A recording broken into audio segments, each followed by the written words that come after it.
Hey, what's up, everybody? This is Charles, and welcome you guys to another episode of the Dreamerspro Show. We cover everything from sports, hot topics, classic debates, entertainment. And we give you guys a first perspective on things and how we see them. And today we got a pretty interesting show for you guys here today that we definitely want to get into. But before we get into it, please make sure you like the video and subscribe to the channel here. Now, today I got a pretty interesting story for you guys here today. Something that I came across just a few days ago. It's an article that was pertaining to the relationship, at least the playing career, between Michael Jordan and Scottie Pippen. We all know that Michael Jordan and Scottie Pippen are synonymous with, well, at least we're synonymous with the Chicago Bulls, with winning, probably the golden era of basketball. But ever since the Last Dance docuseries came out in 2020, things changed, right? A lot of things changed, and Scottie Pippen became very critical of Michael Jordan. He said that he basically made that docuseries is all about him. Some players said that they didn't even make any money from it. And, he pretty much went on a tirade about Jordan.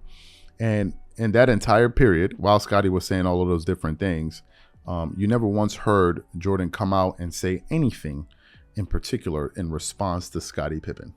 The only thing I heard was something that Charles Oakley and Stephen A. Smith said, where he said that basically, because Charles Oakley is obviously very close with Michael Jordan and is a mutual friend with Jordan and Scottie, where he said that, that bridge has been burnt to the ground, right? And there's no way that they're going to be able to rekindle that friendship. That's the only thing I know of what Jordan has said.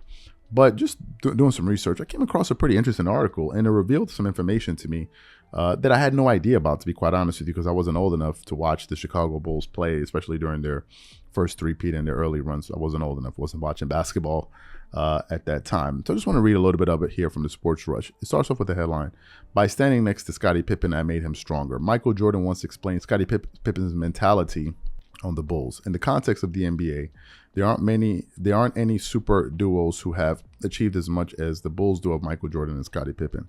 The duo won 6 championships while going 6-0 in their NBA Finals appearances.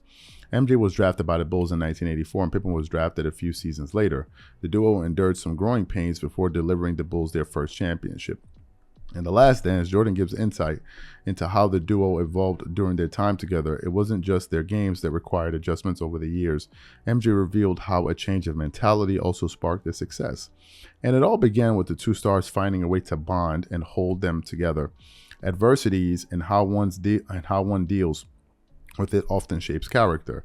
And it was exactly that led to the duo bonding in Jordan's recollection. Michael Jordan revealed how standing up for Scottie Pippen fueled them to get closer. For any young up-and-comer, the sturdy elders pose a roadblock to success. That was exactly how the Chicago Bulls felt in the late 1980s. The physical style of play in the league was also a breeding ground for conflict. The physicality paved way for various fights, and many have been intimidating to young Bulls too. However, Michael Jordan and Scottie Pippen gave each other the belief that they had someone to rely on come what may. And it was such an understanding that led them to thriving once the initial hurdles were cleared. One thing about Pip is this: if you stand next to him, you make him stronger. All those Detroit times when Rodman wanted to pick on him, he needed someone there to stand there and say, "I'll fight with you. Just fight." Scottie and I bonded because he felt like he has someone he can count on. And I'm looking at him like, okay, I got someone who I can actually count on. Revealed his eagerness about how the duo really got together. It then continues on. There's nothing for us to talk about. This is what Scottie said. There's nothing for us to talk about. I mean, we could talk about our lives, our families, and other golf games or something, but we ain't got to talk. We ain't got to go back and clarify nothing about what happened in the 90s, spoke Pippen on their current post-Last Dance relationship. So that was the quote there that I thought was interesting. Now, it could be that he said that in The Last Dance, but that came out 2 years ago, so I don't remember exactly what was said in it. But that quote is quite interesting to me. Why? Because it speaks to the leadership of Jordan, right? Usually when we think of Jordan, he's depicted as a disciplinarian, and he himself would admit that he is to a certain extent. But we don't really get to hear the nuance in his leadership. It just seems like it's all harsh and brash, and he's always in your face. But for him to understand the humanity within Scottie in terms of how this person ticks and what he needs to have in place in order to feel like he can thrive and really reach his full potential, that's also a form of leadership that I don't hear many people talk about. For Jordan to understand that about Scottie, it means he took time to actually sit down and seek that information out about the guy. Some leaders are absolutely oblivious as to what certain people need in terms of the buttons that they need to be pressed in order to extrapolate the most amount of success from them. Some people are just results driven. Here's a task. I need you to do it, and I'm going to ride you until you do it. And if it means getting on your case, that's what I'm going to do. And some leaders are not able to understand the nuance. Like, listen, shouting at this guy will get him going. The other guy, if you shout at him, is going to shut him down.